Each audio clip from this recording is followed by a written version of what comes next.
Hi, Namaste and welcome to the part 2 of our video.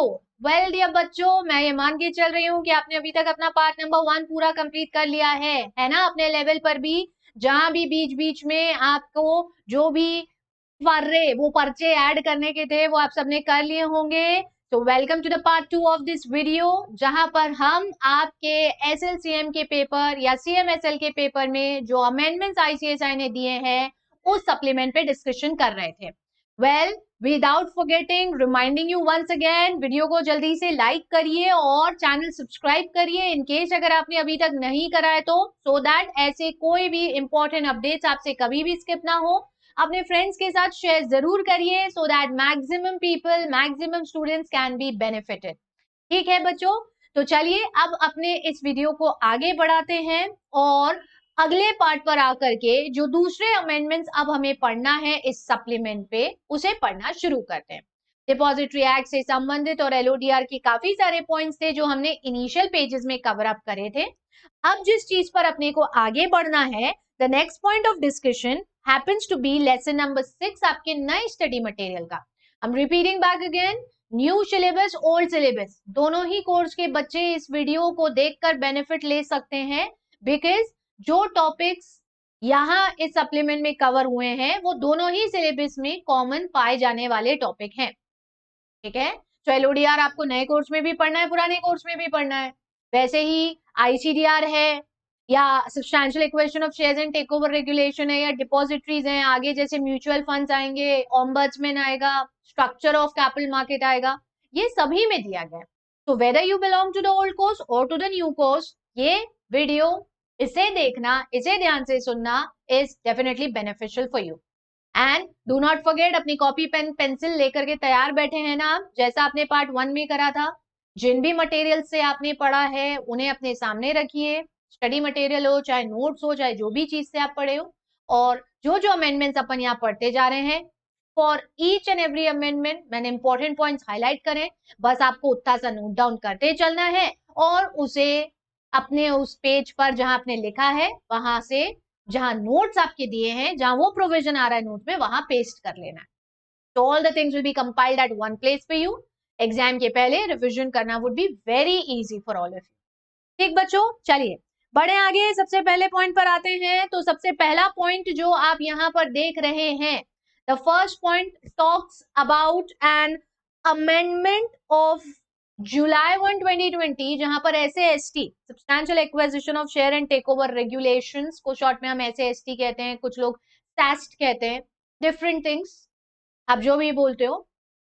इसका third amendment regulation जो 1 जुलाई 2020 को आया था, जहां पर हमने ये रेगुलेशन नंबर 17 में एक बदलाव करा है. सारी इंपॉर्टेंट चीजें हाईलाइटेड है, बस आपको उतना ही ध्यान देना है. This amendment that took place on 1st of July 2020, the amendment brought under regulation number 17 is in relation to the escrow account बच्चों. It deals with the escrow account. और अब जो अपन नया प्रोविजन इंसर्ट करें ना यहाँ पर, वो ये है कि भाई जब भी इनडायरेक्ट एक्विजिशन होते हैं, now we are aware of substantial acquisition of share and take over regulation आपने पढ़ा है और आप जानते हैं डायरेक्ट इनडायरेक्ट एक्विजिशन है ना.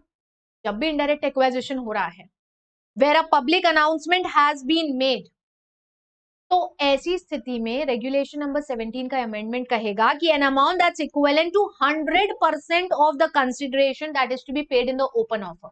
ओपन ऑफर दे रहे हैं ना अपन इनडायरेक्ट एक्विजिशन में, तो इस इनडायरेक्ट एक्विजिशन में जो ओपन ऑफर दिया जाना है, जिसके संबंध में हमने पब्लिक अनाउंसमेंट दिया है, जितने का आपका ओपन ऑफर है उतने का, that means amount equivalent to 100% of the consideration that you have to pay for the share that you are acquiring in the open offer, वो आपको एस्क्रो अकाउंट में डिपॉजिट करना है 100%. जैसे अगर आपका ओपन ऑफर है 1.5 करोड़ के शेयर्स का, तो 1.5 करोड़ 100% ऑफ द कंसिडरेशन आपको एस्क्रो अकाउंट में डिपॉजिट करना है. इसी में फर्दर रेगुलेशन नंबर 18 जो नीचे आता है वो कहता है कि यदि अक्वायरर वो पैसा जो ओपन ऑफर के चलते दिए गए पब्लिक अनाउंसमेंट के बाद एक्विजिशन के समय नहीं पे कर पाता है, if in case the acquirer is unable to make the payment to the shareholders who have accepted the offer in such period, तो ऐसी स्थिति में उसे additional payment in the form of interest भी देना पड़ेगा at the rate of 10% per annum. जितने समय का डिले होगा उतने समय के लिए एडिशनल 10% का आपको इंटरेस्ट भी पे करना है। तो 1 जुलाई 2020 के SC/ST रेगुलेशन में दो छोटे से चेंजेस आए, दो अमेंडमेंट आए। जहां आपने रेगुलेशन नंबर 17 और 18 पढ़ा है वहां लिख लीजिए। ये पहला वाला पैराग्राफ रेगुलेशन नंबर 17 पर आधारित है और दूसरा वाला रेगुलेशन 18 के सब रेगुलेशन 11 पे। 17 बोल रहा है कि भाई इनडायरेक्ट एक्वाजिशन के केस में जब ओपन ऑफर दिया जाएगा उसके पहले जो पब्लिक अनाउंसमेंट करना है, where the public announcement is to be made, उस अनाउंसमेंट के पहले 100% of the amount of consideration that is to be paid in open offer escrow account में डाला जाएगा। और रेगुलेशन 18 आपसे कह रहा है कि in case there is a default, यदि एक्वाजिशन के बाद सब्सक्राइबर्स जिन्होंने ओपन ऑफर को सब्सक्राइब करा है, यदि अक्वायरर उन्हें पैसा नहीं दे पाता इन द स्पेसिफाइड पीरियड, तो जितना डिले हो रहा है उसके लिए एडिशनल 10% पर एनम के हिसाब से, बच्चों प्रो रेटेड होगा, ये याद रखना है ना, 10% पर एनम होता है। तो 10 दिन का डिले है तो 10 दिन के हिसाब से, 20 दिन का डिले तो 20 दिन के हिसाब से, महीने भर का डिले है तो महीने भर के हिसाब से ये 10% प्रो रेट कर दिया जाएगा। समझ रहे हैं ना? इतना क्लियर हो रहा है ना ये वाला पॉइंट आपको? चलिए बढ़ते हैं नीचे और अगले पॉइंट पर आ जाते हैं। पहले पॉइंट में इतना ही पढ़ना है आपको। दूसरा पॉइंट किससे संबंध में है? Well margin obligation, margin trading ध्यान होगा आपको, और SC/ST के margin obligation. Disclosures on the margin obligations that are to be given by way of pledge या repledging in the depository system पर आधारित है ये पॉइंट, जिसका सर्क्यूलर 2 सितंबर 2020 को जारी। समझ रहे हो क्या बच्चों इतना? ठीक है। अब बैकग्राउंड ऑफ द सर्क्यूलर ये पूरा यहाँ पर आपके सामने दिया है, जिसमें पूरा हमें बैकग्राउंड बताया कि इस सर्क्यूलर को लाने के पीछे लॉजिक क्या है। स्पेसिफिकली रेगुलेशन 29 की बात करें जो SC/ST का होता है, जिसमें आपको सर्टेन डिस्क्लोजर्स देने होते हैं in case of creation of encumbrances. Encumbrances आपको ध्यान होगा डिपॉजिटरी सिस्टम में पार्ट 1 ऑफ द वीडियो में जो पढ़ा है, सबसे पहला पॉइंट इनक्यूम्ब्रेंसेस का डिपॉजिटरी सिस्टम में। ऐसा अब सिस्टम अपनाना है डिपॉजिटरी को कि सिर्फ प्लेज हाइपोथिकेशन नहीं, बल्कि प्रमोटर्स जो दूसरे इनक्यूम्ब्रेंस क्रिएट करते हैं उनको भी कैप्चर करा जा सके और रिकॉर्ड करा जा सके। पार्ट 1 ऑफ द वीडियो का पहला ही पॉइंट जो अपन ने सप्लीमेंट में अमेंडमेंट के नाम पे पढ़ा है डिपॉजिटरी सिस्टम का, ये उसी से तो संबंधित है। वहां भी तो SC/ST का ही मेंशन आया है कि जो डिस्क्लोजर देने होते हैं प्रमोटर्स को अपने इनक्यूम्ब्रेंसेस जो उन्होंने अपने शेयर्स पे क्रिएट करे वो बताना है। तो ये उसी चीज के बारे में कि जो डिस्क्लोजर्स देने हैं बाय वे ऑफ इनक्यूम्ब्रेंस जो प्रमोटर्स ने क्रिएट करें, shall be treated as acquisition. Shares given upon release of encumbrance shall be treated as a disposal and disclosure shall be made by the persons accordingly in the forms as may be prescribed। और आपके depository system में इन सबको record करने का proper system अब आपको generate करना पड़ेगा। ये अमेंडमेंट था डिपॉजिटरीज के लिए। इनफैक्ट ये फ्रीजिंग अनफ्रीजिंग जो होगा, जब इनक्यूम्ब्रेंस क्रिएट हो रहा है तो सिक्योरिटी फ्रीज हो रही है ना, फर्दर ट्रांसफर नहीं हो सकता, या अनफ्रीजिंग हो रहा है तो this is subjected to 100% audit. जो ऑडिट करा जाएगा कॉन्करेंट ऑडिट, सारे के सारे इनक्यूम्ब्रेंसेस का ऑडिट होगा, जैसा डीपीस का ऑडिट होता है कॉन्करेंट ऑडिट, उसमें ये भी चीजें जाएंगी। ठीक है।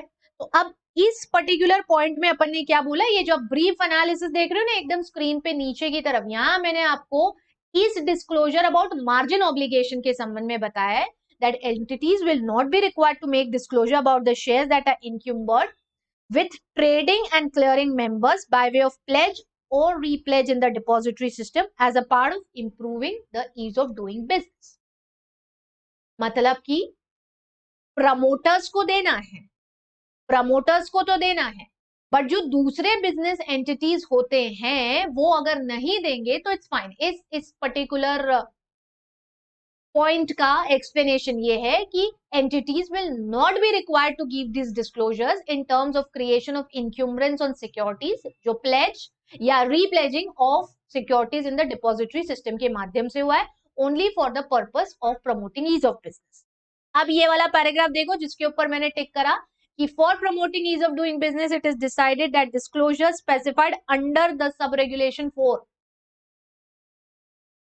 in relation to the shares that are encumbered with the TM and CM, trading member, clearing member, as a collateral form as a collateral security from the clients for margin obligation in the ordinary course of stock broking business are dispensed with. मतलब margin trading के purpose से जो disclosures, मतलब जो shares हम रख रहे हैं या सिक्योरिटीज हम इनक्यूम्बर कर रहे हैं, उनके डिस्क्लोजर्स नहीं भी देंगे तो चलेगा. और वही है margin obligations given by way of pledge और repledge in the depository system, उसके डिस्क्लोजर देने की जरूरत नहीं. यानी अगर कोई एंटिटी अपनी सिक्योरिटीज को मार्जिन ऑब्लिगेशंस के चलते मार्जिन ट्रेडिंग के अंतर्गत ट्रेडिंग मेंबर या क्लियरिंग मेंबर के पास प्लेज करा रही है, रीप्लेज करा रही है, तो उसका डिस्क्लोजर उसको देने की जरूरत नहीं. समझ गए इतना? ठीक है, you have the brief analysis over here. चलिए आगे बढ़ते हैं और अगले पॉइंट पर आते हैं. इनफैक्ट जो यहाँ पर आपका इस सेक्शन का एसएएसटी का आखिरी पॉइंट है, तीन ही चीजें यहाँ पर. System driven disclosures SDD under the SAST regulations. Now you have the crux, the entire crux. बहुत सारा डिटेल में बताने के बजाय you have the crux, the set circular जो 9 सितंबर 2020 का है, required the capturing of PAN of the promoters from listed companies itself rather than through RTS, ताकि सारी की सारी चीजें सिस्टम में ऑटोमेटिकली अपडेटेड रहे और फ्रॉड्स और मैनिपुलेशन के चांसेस कम रहे. सिस्टम ड्रिवन डिस्क्लोजर्स का कॉन्सेप्ट हम 23 सितंबर 2020 के सर्कुलर के माध्यम से लाए हैं, जहां पर हम इन सिस्टम ड्रिवन डिस्क्लोजर्स को एसएएसटी डिस्क्लोजर्स में इम्बेड करना चाहते हैं, उसके साथ इंप्लीमेंट करना चाहते हैं, so as to align the practices of PAN capturing from the company itself instead of asking from the RTA. तो प्रमोटर्स का पान जो रहेगा वो हमें कंपनी से ही चाहिए, डायरेक्टली ऑनलाइन सिस्टम में वो चीज कैप्चर हो जाए instead of taking it from the RTA while making the acquisitions or giving the open offers. उस समय की जरूरत है. समझ गए क्या भैया इतना? ठीक है, तो 3-4 पॉइंट आ गए आपके. पहले में 2 आ गए, रेगुलेशन नंबर 17 आ गया, रेगुलेशन नंबर 18 का सब रेगुलेशन 11 आ गया. ठीक है, फिर उसके बाद मार्जिन ऑब्लिगेशन से संबंधित जो डिस्क्लोजर्स 29 रेगुलेशन के सब रेगुलेशन 4 में एक चेंज के संबंध में बताए गए कि अगर आप प्लेज या रीप्लेज करते हो ट्रेडिंग मेंबर या क्लियरिंग मेंबर के पास only for the purpose of ordinary course of stock broking business, तो फिर ऐसी स्थिति में आपको डिस्क्लोजर देने की जरूरत नहीं पड़ेगी. And the System driven disclosures came into existence from 23 September 2020, जिससे कि substantial acquisition of shares and takeover regulation के अंतर्गत प्रमोटर्स का पैन कंपनी से ऑनलाइन ही कैप्चर कर लिया जाएगा instead of asking from the RTA. ये 3 पॉइंट हो गए यहाँ पे कंप्लीट. समझ गए बच्चों? ठीक है क्या? खुश हो चले हैं क्या आप सब भी बिल्कुल इसी तरह हमारे प्यारे से भैया की जैसे हैं? ठीक है, चलिए तो अपने पर्चे बनाते रहिए और इन पर्चों को दोबारा दोहरा रही हूँ, सिर्फ अपनी कॉपी में चिपकाना है. परीक्षा हॉल में ये पर्चे नहीं जाने चाहिए, नहीं तो बहुत गलत हो जाएगा भाई. ठीक है क्या? समझ रहे हैं ना? बैठ रहे हैं ना यहाँ सब? चलो बढ़े आगे. अगले पॉइंट पर आते हैं and the next one is about lesson number 11 of your syllabus, talking about insider trading. Insider trading से संबंधित प्रावधान यहाँ पर अब आ रहे हैं. SEBI prohibition of insider trading regulations 2015 में करे गए कुछ अमेंडमेंट्स अब अपने को पढ़ना है.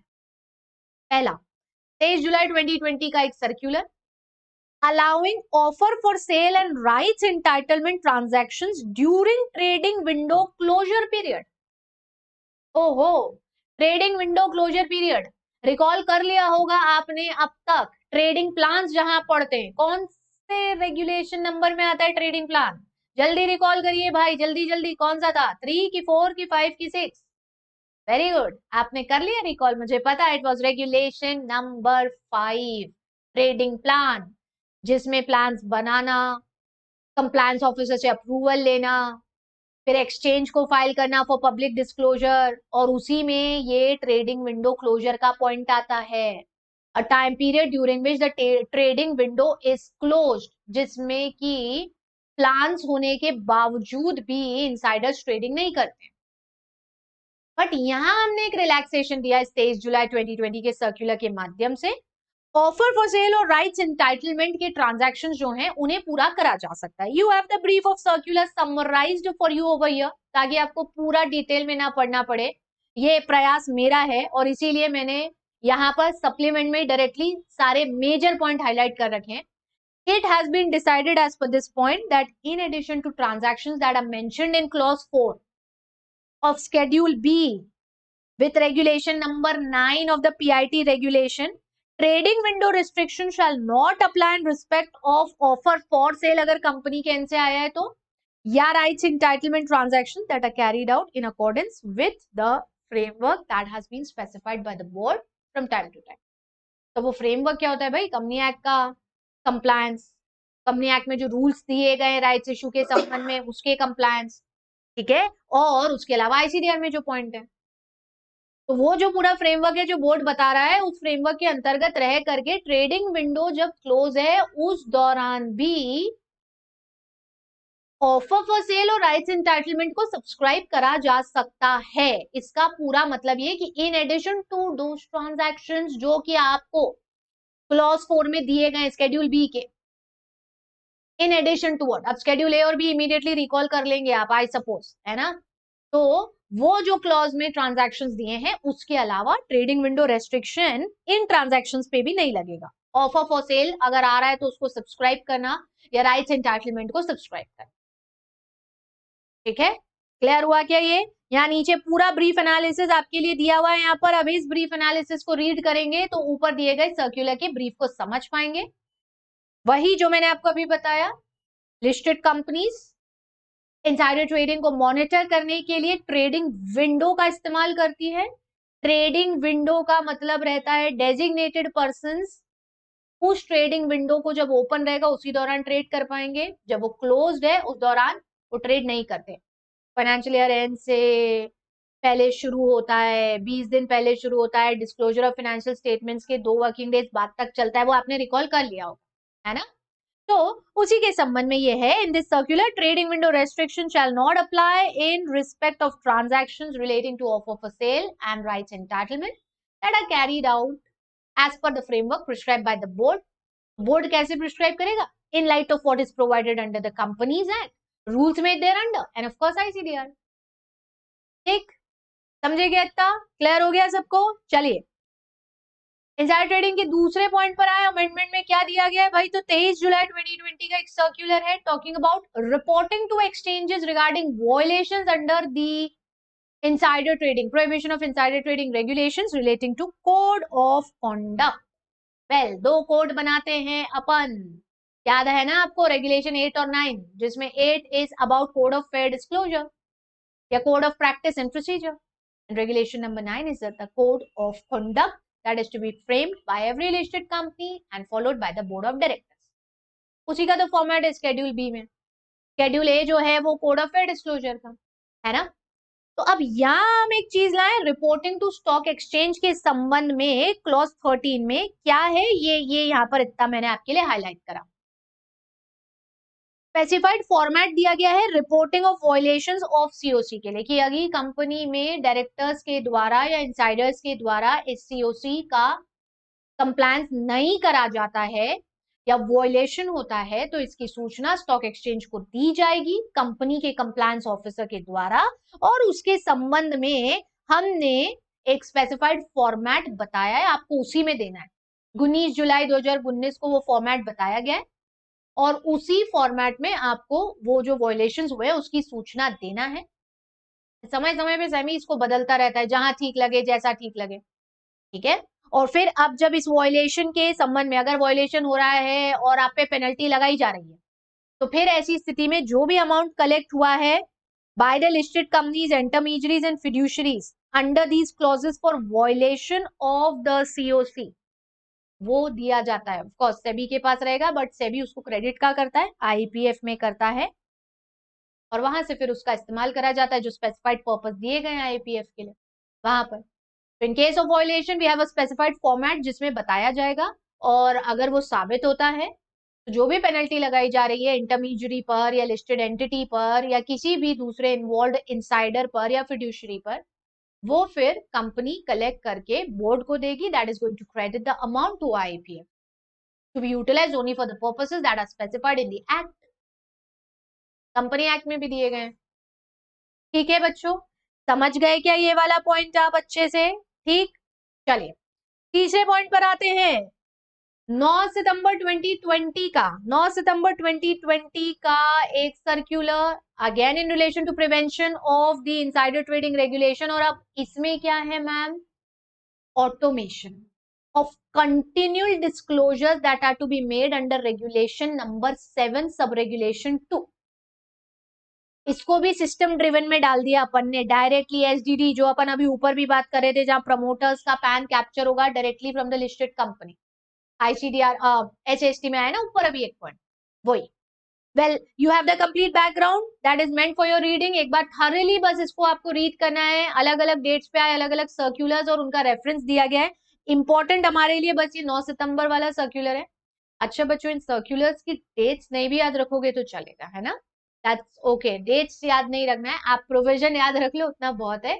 डेट्स बहुत ज्यादा है, so it's not needed either. वो तो हमें प्रैक्टिकल लाइफ में जरूरत पड़ता है जब हमें किसी अथॉरिटी को जवाब देना है या कोई लिटिगेशन या प्रोसिक्यूशन में, that time we quote the circular numbers कि भाई ऐसा ऐसा ऑर्डर इस अथॉरिटी ने इस तारीख के सर्क्यूलर पे दिया। तो एग्जाम में आप नहीं भी कोट करेंगे तो it would be okay if you are able to remember that and quote in the examination. सही होना चाहिए वो, बस ये याद रखिए, ठीक है।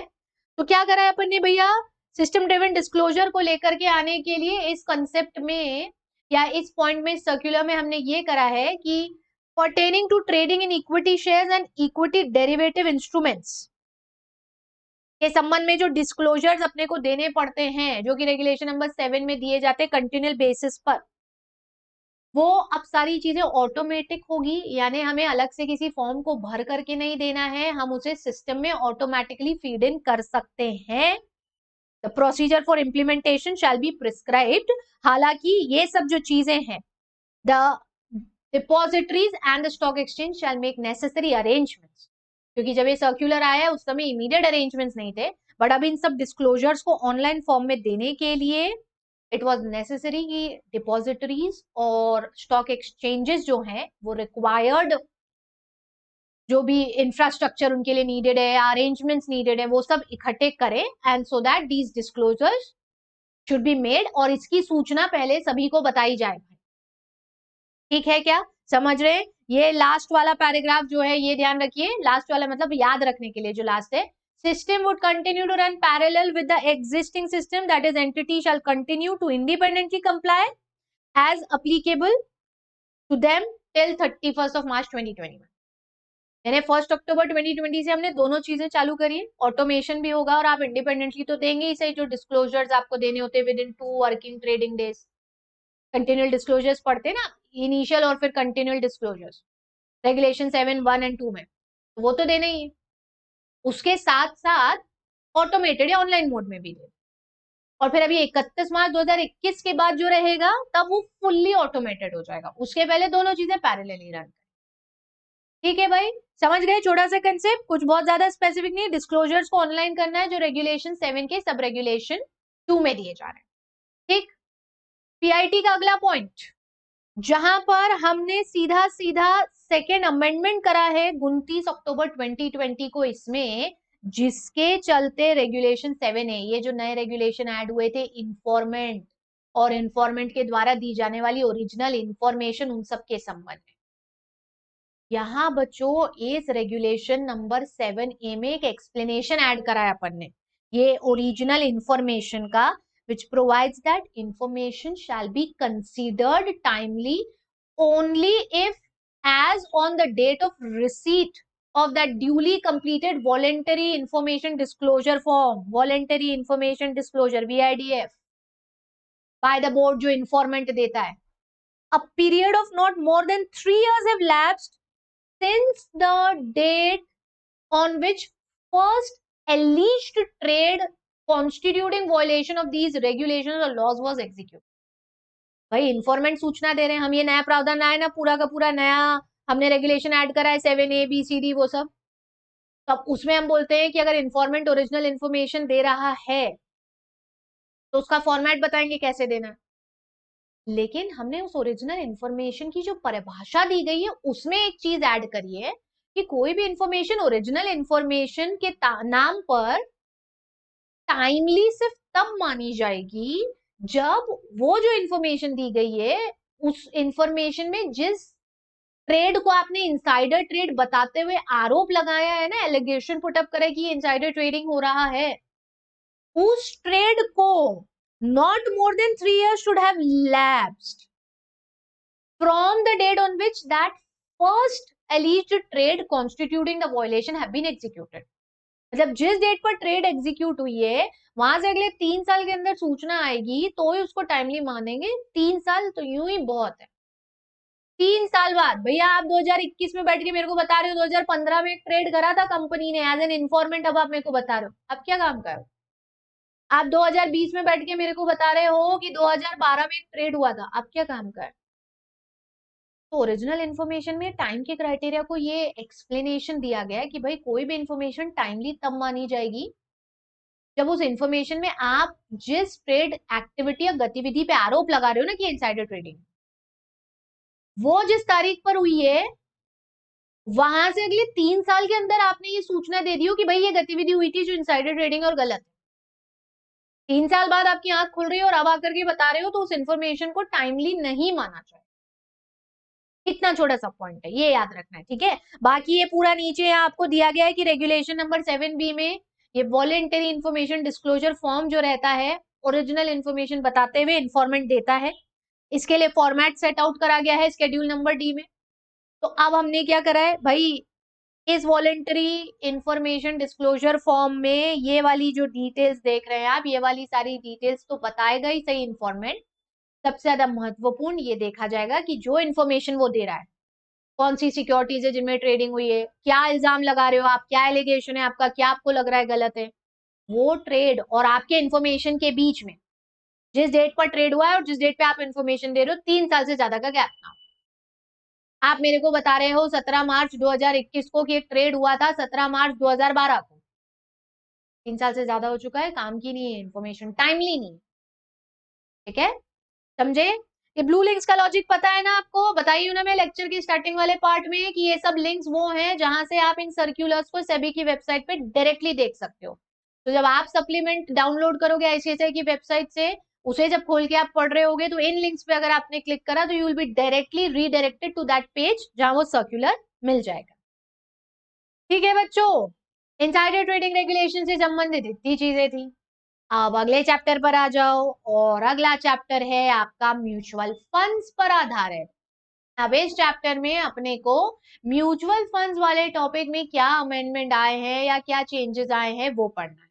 Well mutual funds happens to be one of the most interesting and simple topic जो आपके सिलेबस में आता है।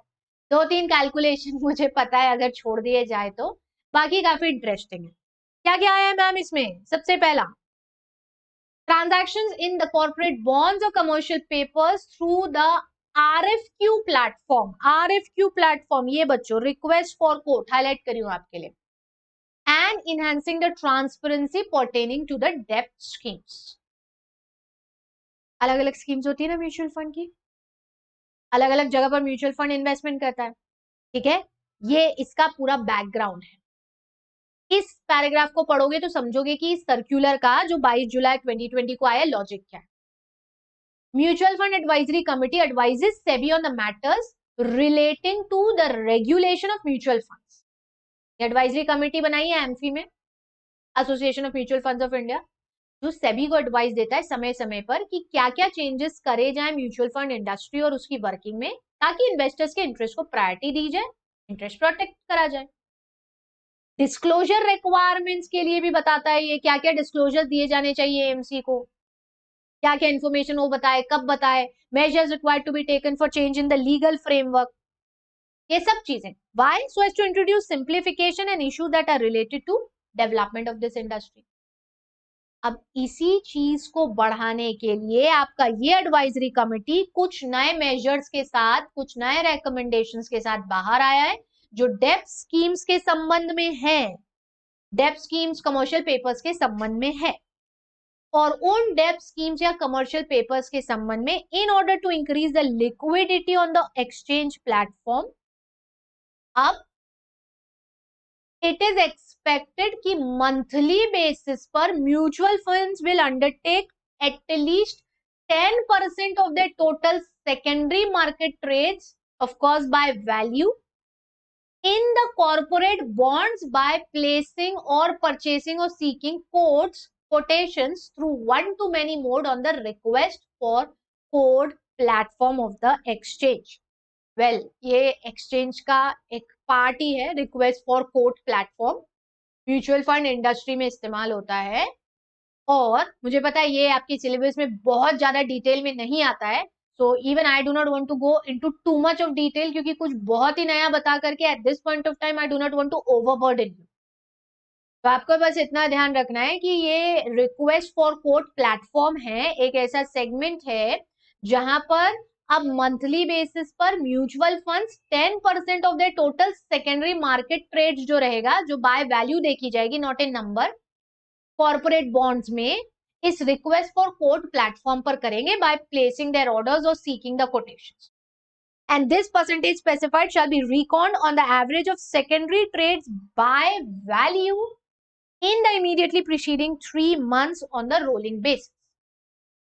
इतना यहाँ पर आपको ध्यान रखना है, ठीक है. बाकी बच्चों यहाँ पर काफी सारी चीजें हैं, बट अपन क्यों ना उसको सम अप करके बस मेन पॉइंट पढ़ ले ताकि आपको ध्यान रहे. बाकी आप सिर्फ एक बार रीड कर लीजिएगा. तो जो मेन पॉइंट यहाँ पर है वो क्या है? RFQ platform shall aid in enhancing liquidity in the market system. Request for quotation platform या रिक्वेस्ट फॉर कोट प्लेटफॉर्म से उस सेगमेंट के माध्यम से ट्रेड करने पर अगर म्यूचुअल फंड 10% अपना सेकेंडरी ट्रेड जो रहता है वो वहां करता है, तो इससे सिस्टम सुधरेगा. Market participants can negotiate their deals in any of the eligible securities over an electronic platform and this ought to offer better features and flexibility जो otherwise over the counter market में मिलती है, जो अभी चले आ रहे हैं. ट्रांसपेरेंसीज का लेवल, डिस्क्लोजर्स का लेवल काफी बढ़ेगा, मार्केट एनहांस होगा, वर्किंग आसान. ये सर्कुलर का पूरा मतलब. समझ गए इतना? ठीक है क्या? चलो दूसरे पर आओ. Resources for trustees of mutual fund. Now we know mutual fund is a 3 tier structure, trustee, AMC and custodian, है ना, हम जानते हैं 3 टायर स्ट्रक्चर है. अब ये जो resources for trustees of mutual fund के संबंध में 10 अगस्त 2020 को ये सर्क्यूलर आया है ना बच्चों, इस सर्क्यूलर में trustees who had requested for providing administrative assistance,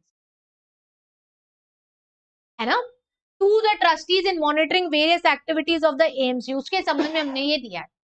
मतलब ये पूरा circular is all about how can an AMC improve the administrative working and monitor or track all the activities. तो इसके लिए resources for trustee दिए गए हैं, यानी कि हमने एक पूरा गाइडलाइन जैसा तैयार करके दिया ट्रस्टी के लिए कि आप क्या रिकमेंडेशंस कंपनी को दे सकते हो, एएमसी को दे सकते हो, जिससे कि उनका एडमिनिस्ट्रेशन मैनेजमेंट ट्रांसपेरेंट रहे, फेयर रहे, इफेक्टिव रहे और in the interest of the mutual fund holders.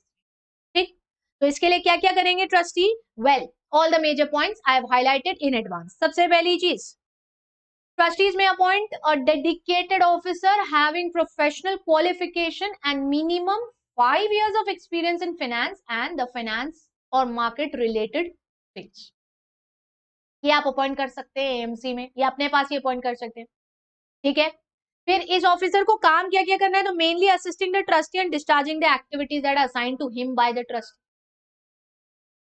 Further, trustees have the standing arrangements with independent firms for special purpose audit and also to seek the advice from them, जिससे कि वो AMC को advice दे सके और AMC की working को effective बना सके in the best interest of mutual fund holders बना सके.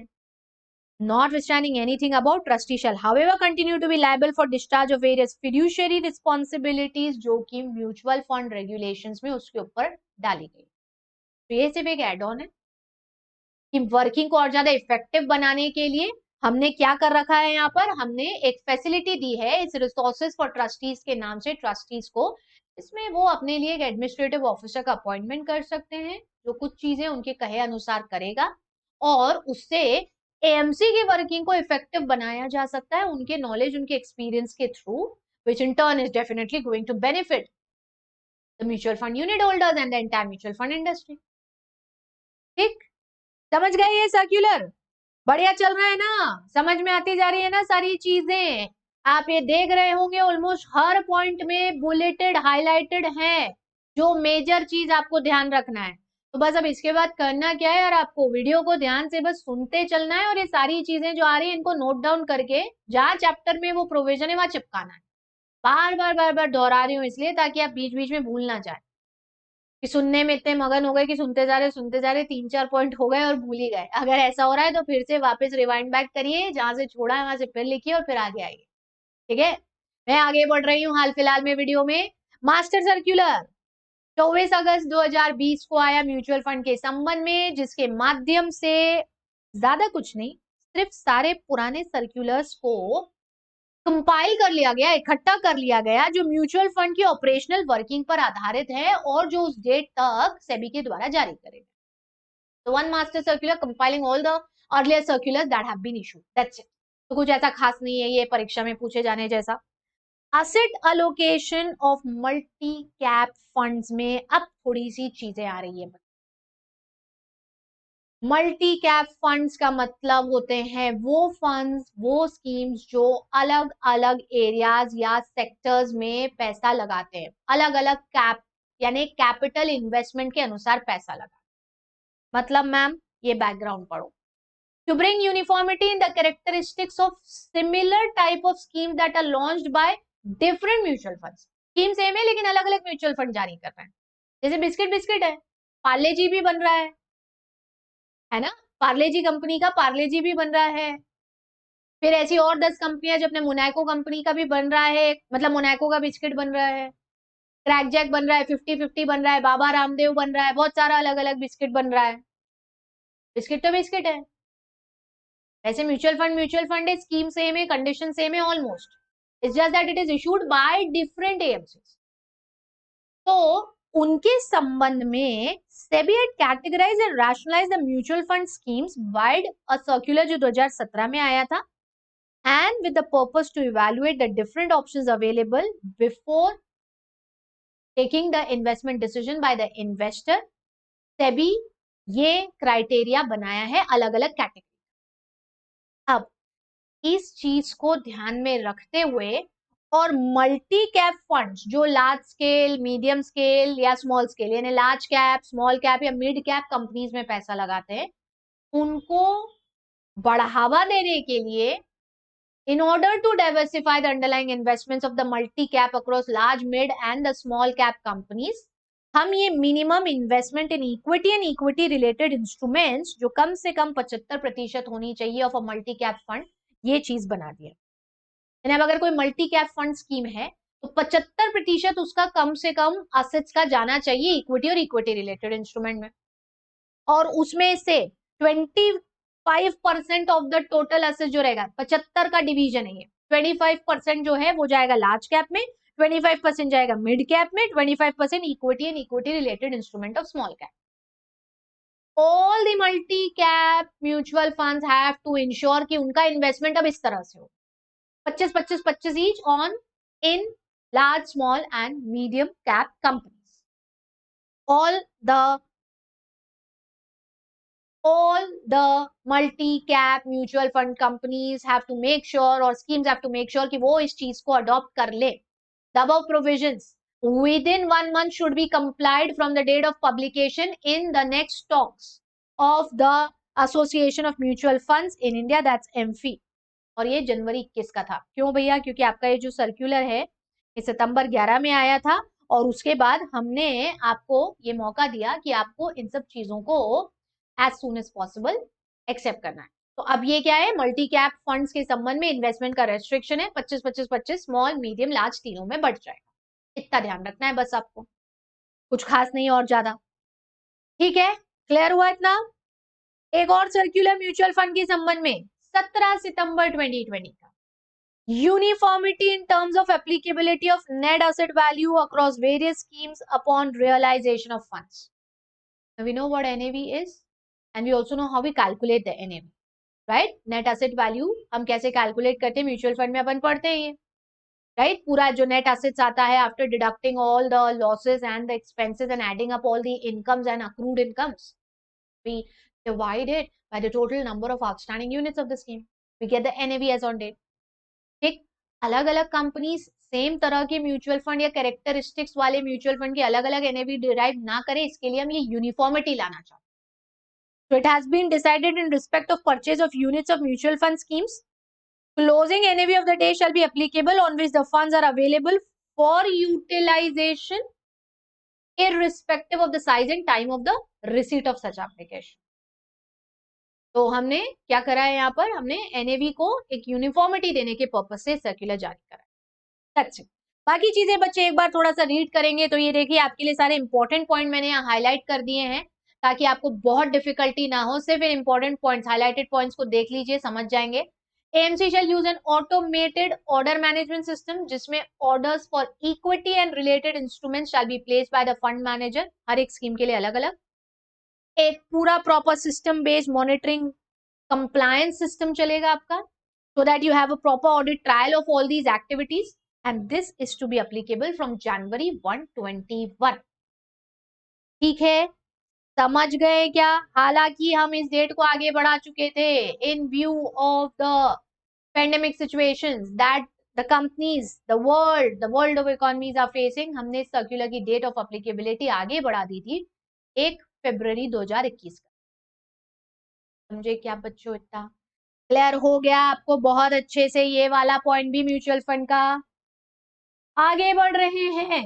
अगले सर्कुलर पर आ रहे हैं और अगला सर्कुलर जो दिया गया है वो है 1 सितंबर 2020 का, जहां पर रिव्यू ऑफ डेप्थ and money market security transactions के डिस्क्लोजर्स के संबंध में in order to enhance the transparency ये कहा गया that SEBI has now decided that the details of debt and the money market securities that are transacted, including any sort of inter-scheme transfers in the scheme's portfolio, shall be disclosed on a daily basis with a time lag of not more than 15 days in the format that has also been revised by SEBI.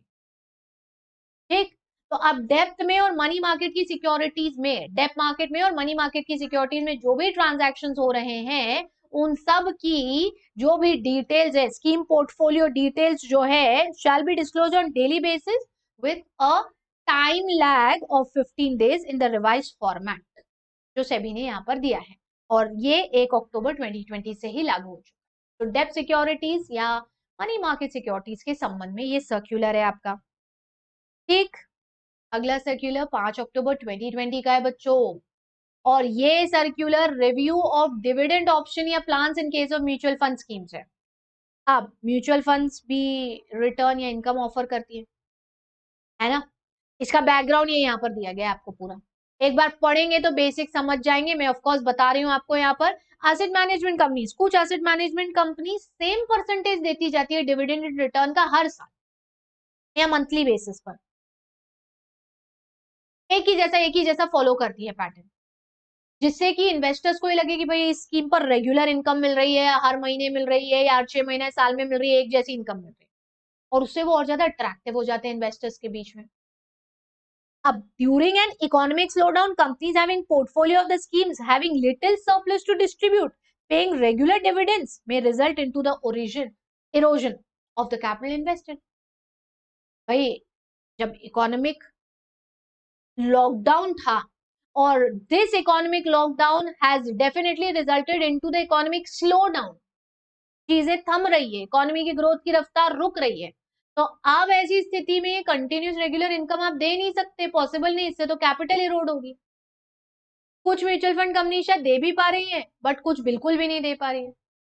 तो ये uniformity थोड़ी सी बनी रहे, इसके कारण से हमने यहाँ पर ये रिकमेंडेशन दिए. बाकी पूरा आप एक बार सिर्फ रीड ही करिएगा. ये रिकमेंडेशन बड़े इंपॉर्टेंट है जो म्यूचुअल फंड एडवाइजरी कमिटी के द्वारा दिए गए हैं और जिसे सेबी ने सर्कुलर के माध्यम से हाईलाइट करा.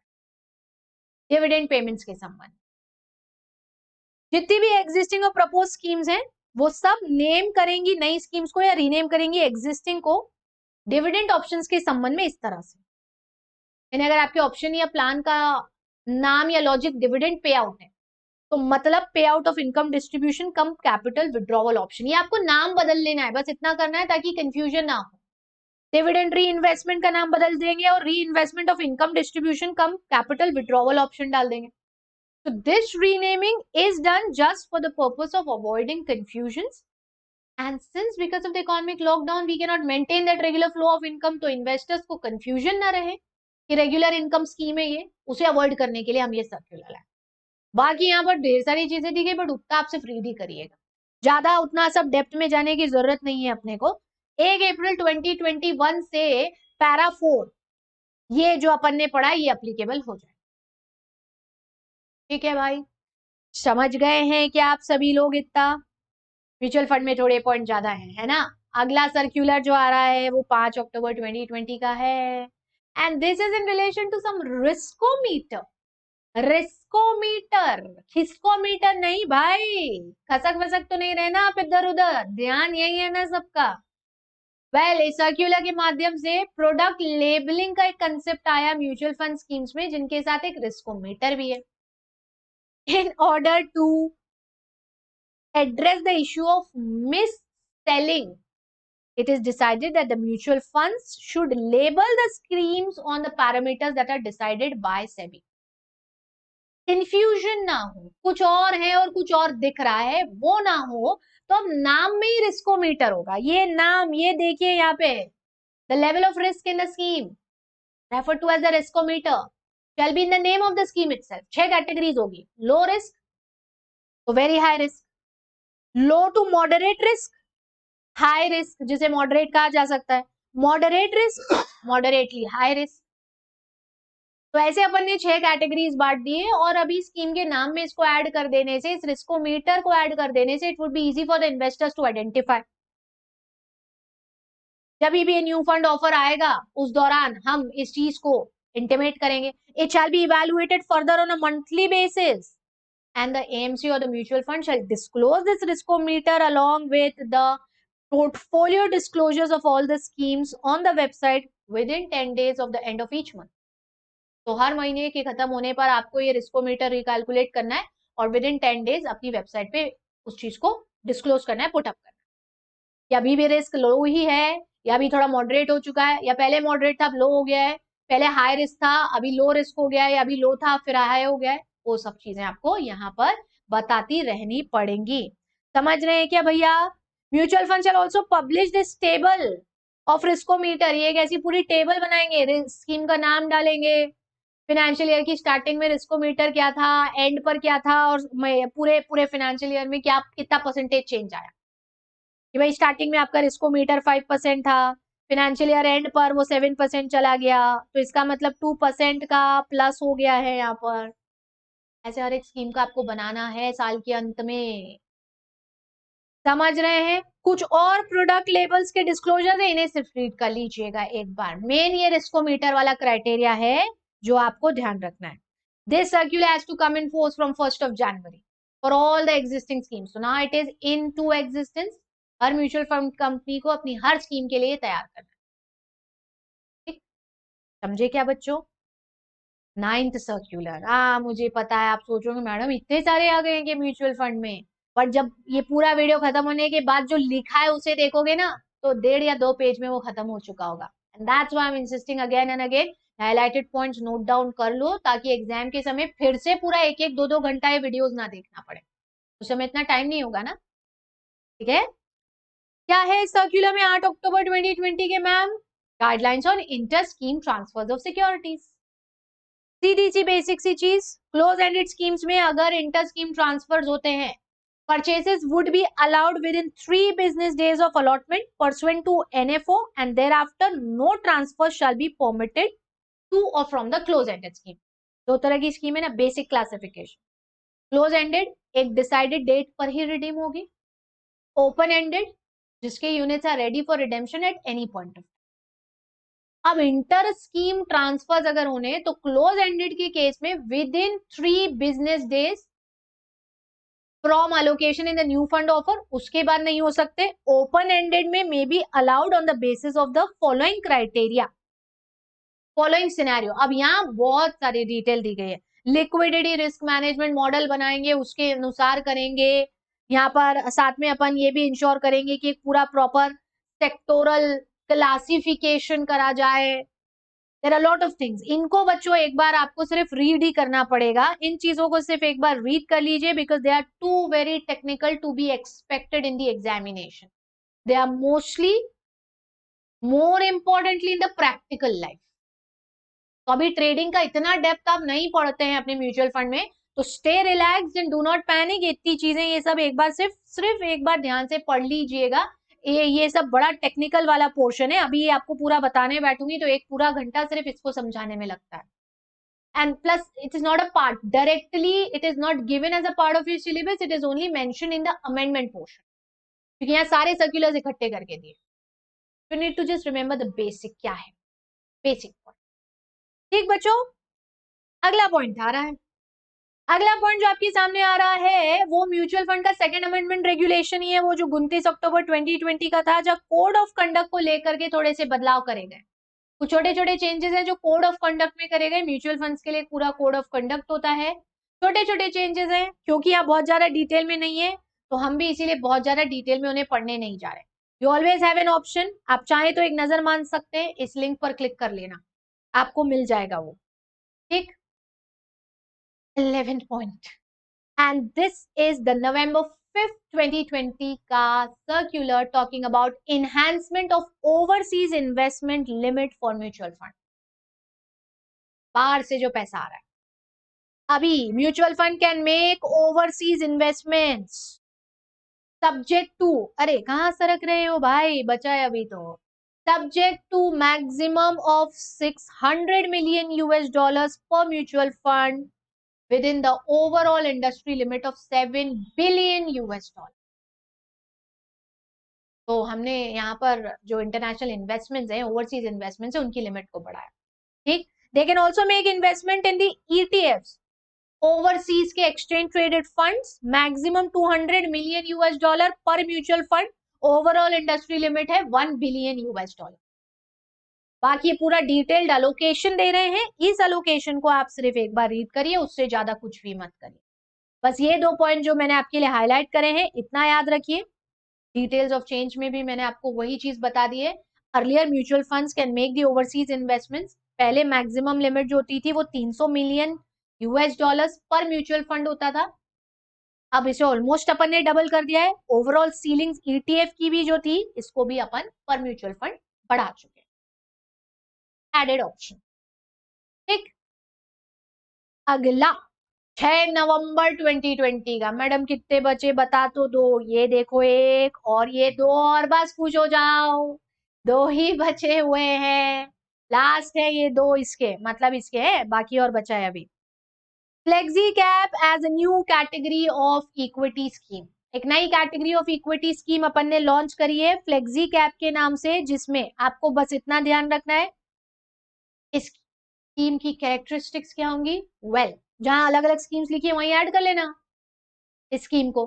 ठीक है, flexi cap fund, minimum investments in equity and related instruments to equity 65% of the total assets. कैसी होगी, तो open ended dynamic equity scheme होगी, investing across large mid and small cap stocks. एक नई स्कीम लेकर के आए हैं, बस इतना याद रखना है आपको।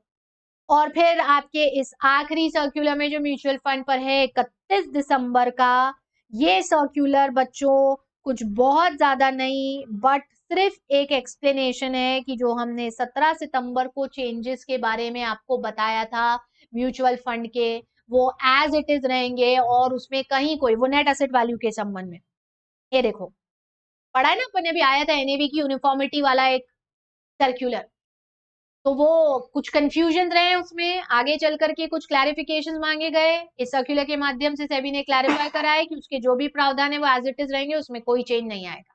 समझ गए हैं, इतना क्लियर हो गया है सबको, ये बहुत अच्छे से प्रोविजन, ठीक है ना?